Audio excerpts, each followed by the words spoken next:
Hello, everyone. My name is Alexa Brown, and I'm from NPR. That is the National Public Radio. And this is another episode of Harmonies Through Time. And today we'll be delving into the enchanting world of medieval music. If you could hear that little song playing, that was some of the music that was played during that time. From captivating chants of monks to lively melodies of troubadours, we'll explore the important information, dates, composers, instruments, and famous pieces that define this remarkable era.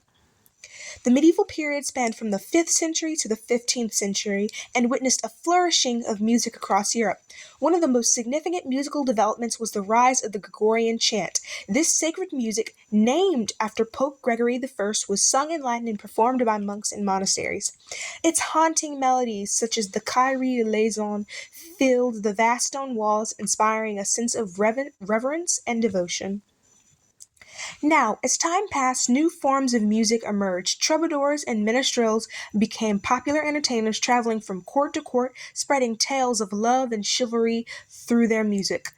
Composers like Guillaume de Mach crafted exquisite philophonic songs known as chansons, combining intricate melodies and poetic lyrics. Now, let's talk about some important dates in medieval music history. In the 9th century, the development of musical notation revolutionized the way music was recorded and transmitted.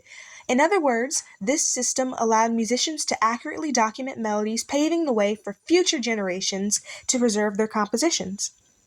In the 12th century, a remarkable woman named Hildegard emerged as a composer, philosopher, and mystic. Her compositions, such as O Virtuous Sapiente, showcased her profound spirituality and musical genius.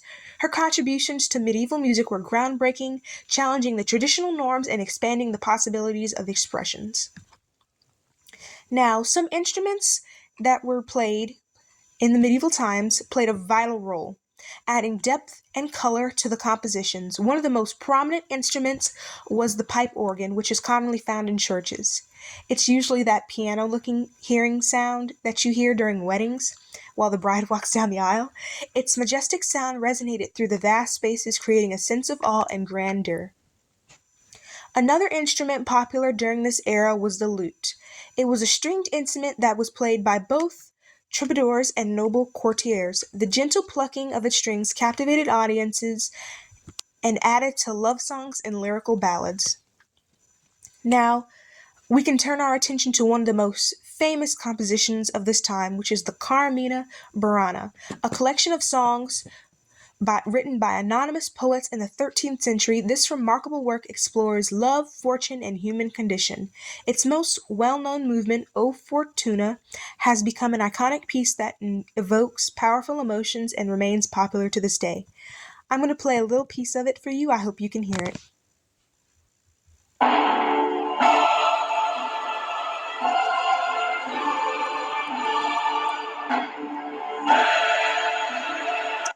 It might sound familiar.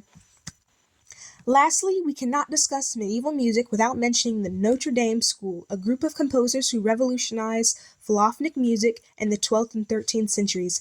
Léonin and Pierotin, the leading figures of the school, created intricate compositions expanding the possibilities of harmony and the counterpoint. As our journey through medieval times draws to a close, we hope that you've gained a newfound appreciation for the rich tapestry of music that defined this era. From the solemn chants of the monasteries in the monastic order to the joyful melodies of the troubadours, medieval music continues to inspire and enchant us today. Alexa from NPR, signing out.